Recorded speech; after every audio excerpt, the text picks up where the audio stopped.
జగిత్యాల జిల్లా Dharmapuri assembly strong room తాళాల missing పై నేడు హైకోర్టులో విచారణ జరగనుంది. తాళాల అంశంపై నేడు ఆదేశాలు జారీ చేయనుంది. తాళం పగలగొట్టి స్ట్రాంగ్ రూమ్ తెరిచేందుకు సిద్దమని హైకోర్టుకు నివేదించింది ఎన్నికల సంఘం. ఇక పిటిషనర్ అభ్యంతరం వల్లే ఆలస్యమని కోర్టుకి నివేదించారు. అయితే తన అభిప్రాయం ఏంటో చెప్పాలంటూ పిటిషనర్ అట్లూరి లక్ష్మణ్ కి హైకోర్టు ఆదేశాలు జారీ చేసింది. ఇక తప్పుడు ఆరోపణలతో కేసు వేశారంటున్నారు మంత్రి కొప్పులు తరపున న్యాయవాదులు. ఇక ఇదిలా ఉండగా తాళం మిస్సింగ్ అంశంపై కాంగ్రెస్ కేంద్ర ఎన్నికల సంఘానికి లేఖ ద్వారా ఫిర్యాదు చేసింది.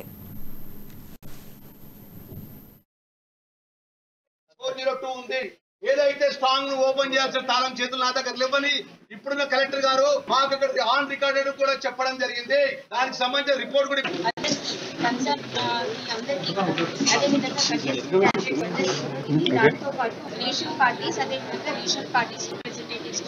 ఇవ్వడం జరిగింది. వాళ్ళ సమక్షంలో ఇచ్చిన టైంకి 10:30కి మేము ధర్మపురి నియోజకవర్గం కౌంటింగ్ లో అవకతవకలు జరిగాయని కాంగ్రెస్ పార్టీ నేత అట్లూరి లక్ష్మణ్ హైకోర్టులో పిటిషన్ దాఖలు చేశారు. పిటిషన్ పై విచారించిన హైకోర్టు స్ట్రాంగ్ రూమ్లను ఓపెన్ చేసి పూర్తి డాక్యుమెంట్లను సమర్పించాలని ఆదేశించింది. ఈ నేపథ్యంలో ఎన్నికల రిటర్నింగ్ అధికారి భిక్షపతి, జగిత్యాల జిల్లా కలెక్టర్ షేక్ యస్మిన్ బాషా నేతృత్వంలో స్ట్రాంగ్ రూమ్లను తెరిచేందుకు ప్రయత్నించారు.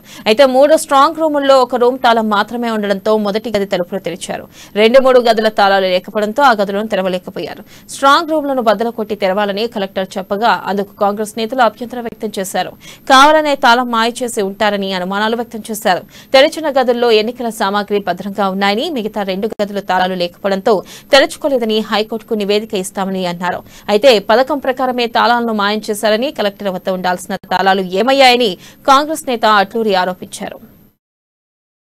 నా దగ్గర ఉన్న కీస్ ఏదైతే ఉన్నాయో 786006 ఉంది, 786402 ఉంది. ఏదైతే స్ట్రాంగ్ ను ఓపెన్ చేయాలి తాళం చేతులు నా దగ్గర లేవని ఇప్పుడున్న కలెక్టర్ గారు మాకు ఇక్కడ ఆన్ రికార్డెడ్ కూడా చెప్పడం జరిగింది. దానికి సంబంధించిన రిపోర్ట్ కూడా